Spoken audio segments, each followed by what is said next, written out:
The rainy season had settled over the old town.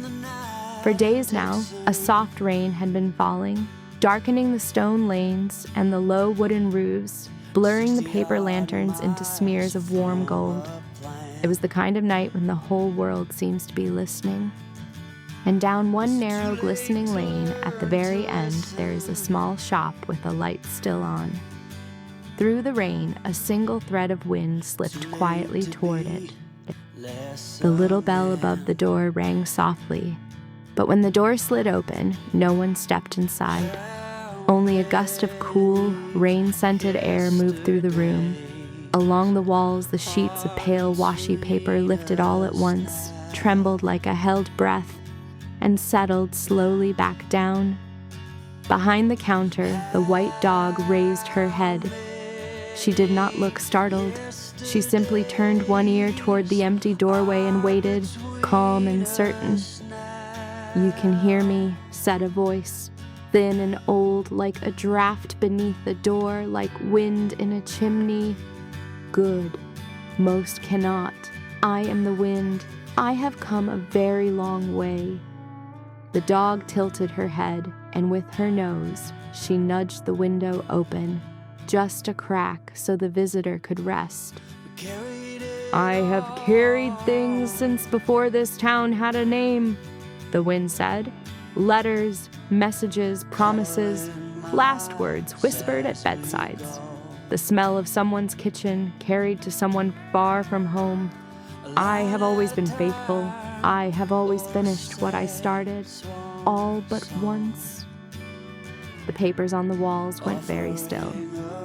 80 years ago, there was a storm, a terrible one.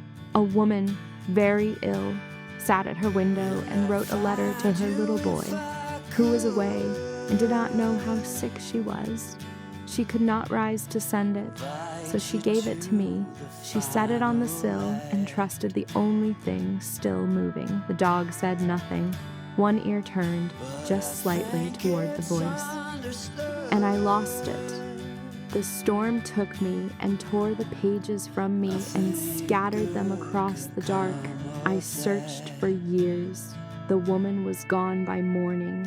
The boy grew up believing his mother had left him without a single word. He is an old man now, and I have carried her torn letter all this time, looking for a way to put it back into his hands. After a long moment, the wind let something go. Onto the center of the counter drifted a few pages, brittle and yellowed, soft at the edges from 80 years of travel. The ink faded almost to nothing. The white dog looked down at them gently. Then she slid a single, fresh sheet of pale washi over the old ones, and she simply looked, and the paper began to move. Slowly, all on its own, it folded. One crease, then another, soft as a sigh. No hands touched it.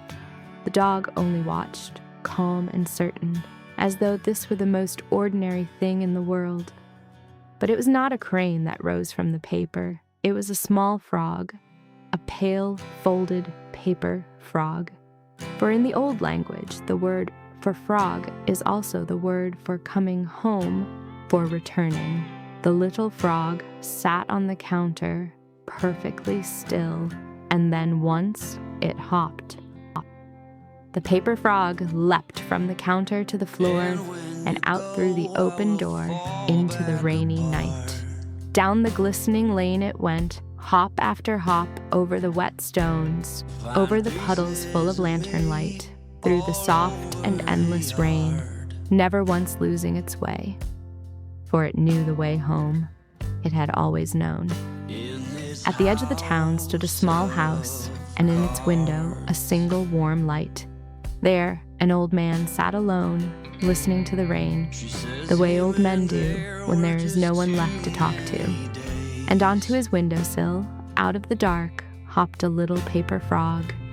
He blinked at it, and as he watched, it gently came undone, unfolding, smoothing, opening, until it was a letter again. The old ink rising back into the paper, dark and clear.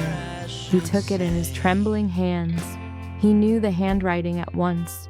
He had been waiting 80 years to be angry and could not. "It was never your fault," the letter said. "I did not choose to go. I was only going on a little way ahead. I have loved you every single day." And the old man, who had been a boy once in a storm long ago, finally wept, not from sorrow, but from being, at last, answered. Back in the little shop, the wind was quiet now. The papers on the walls hung soft and light, no longer trembling. 80 years, the wind breathed, and it took you one evening. The white dog tilted her head, and her eyes seemed almost to smile. She rose, and with the tip of her nose, she pushed the window open a little wider. The wind moved through it gratefully, and as it passed, it stirred the washi paper once, gently, all together, like a hand laid briefly over a friend's shoulder. A thank you in the only language it had, and then it was gone, out into the easing rain. By the time the night turned pale, the rain had stopped. The old town lay quiet and washed clean, the puddles holding the first gray light of morning. Somewhere, an old man folded a letter with great care and tucked it close over his heart where it would stay. And the wind moved on, light again, free again, carrying other things now. A bird song, the smell of wet earth, someone's quiet good morning, drifting from house to house. The little shop at the end of the lane was dark. Its light had already gone, as if it had never been there at all. Some letters are folded, not written,